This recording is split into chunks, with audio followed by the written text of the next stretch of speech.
il y a ce que j'appelle les non-dits, hein.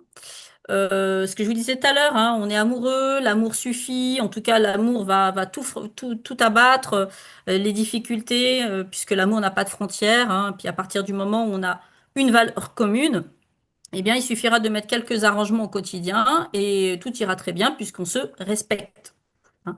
Je mets des guillemets à respect parce que j'ai un petit peu de mal avec ce mot, c'est un peu un mot fourre-tout et qui est un petit peu, qui nous, je trouve, qui nous fait pécher, hein, pas dans le bon sens.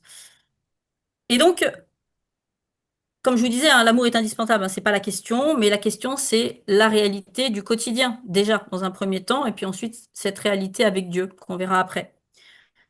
Des questions très pratico-pratiques pour les fêtes. Comment va-t-on faire pour s'organiser pour Noël, pour Pâques, pour l'Aïd comment on fait quand ça tombe en même temps au niveau des fêtes mobiles? Comment on fait, par exemple, vous voyez, le Ramadan Carême, ça tombe en même temps? Comment on s'organise? Euh, c'est des questions auxquelles il faut penser parce que concrètement, dans le quotidien, il va falloir y, y songer. Par exemple, le musulman qui fait son ramadan, il a peut-être pas forcément envie que son conjoint non musulman mange devant lui. On peut imaginer ça.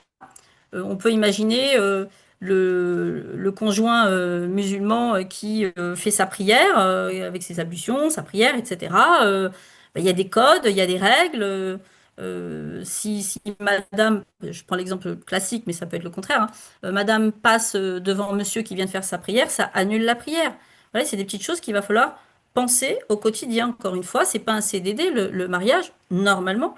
Et donc, tout ça, il va falloir s'organiser et y réfléchir. Et puis on mange 3 fois par jour, hein, normalement. Donc la question des aliments, du porc, du halal, du non halal, de l'alcool éventuellement, tout ça, il va falloir y penser. C'est toute une organisation.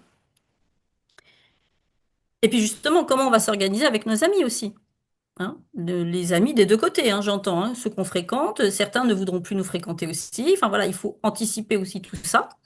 Il faut aussi penser au statut social de la femme, hein, dans les deux univers.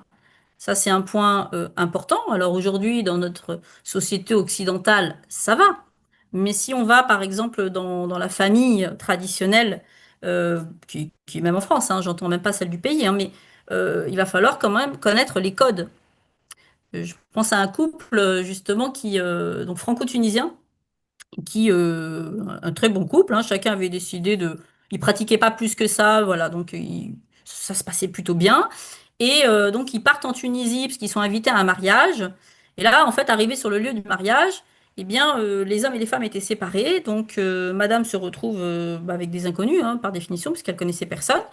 Et puis monsieur va de l'autre côté, donc avec les hommes, où là il y a une super ambiance, il y a de la musique, il y a de l'alcool, il y a des danseuses, enfin ils s'éclatent. Et donc en fait, quand ils rentrent tous les deux le soir, bah il y a une petite dispute. Alors évidemment, c'est pas un divorce, hein, on est d'accord, hein. Ils sont pas allés jusqu'au divorce à cause de ça, mais s'il y avait eu une communication en amont, si on avait dit ah bah tu sais, on va être enfin de prévenir comment ça va se passer sur place, et bah déjà il n'y aurait pas eu la dispute, on évite de se coucher sur la colère, ce qui est pas mal. Et puis peut-être qu'ils se seraient organisés. Donc soit ils auraient dit bah on n'y va pas, soit ils auraient dit bah on y va mais on s'organise d'une certaine manière. Ah oui, la communication toujours et pas tomber sur le fait accompli et devoir décider comme ça dans l'urgence euh, parce que ça crée des tensions inutiles. On en a déjà assez dans la vie, je pense, donc pour s'en rajouter quelques autres.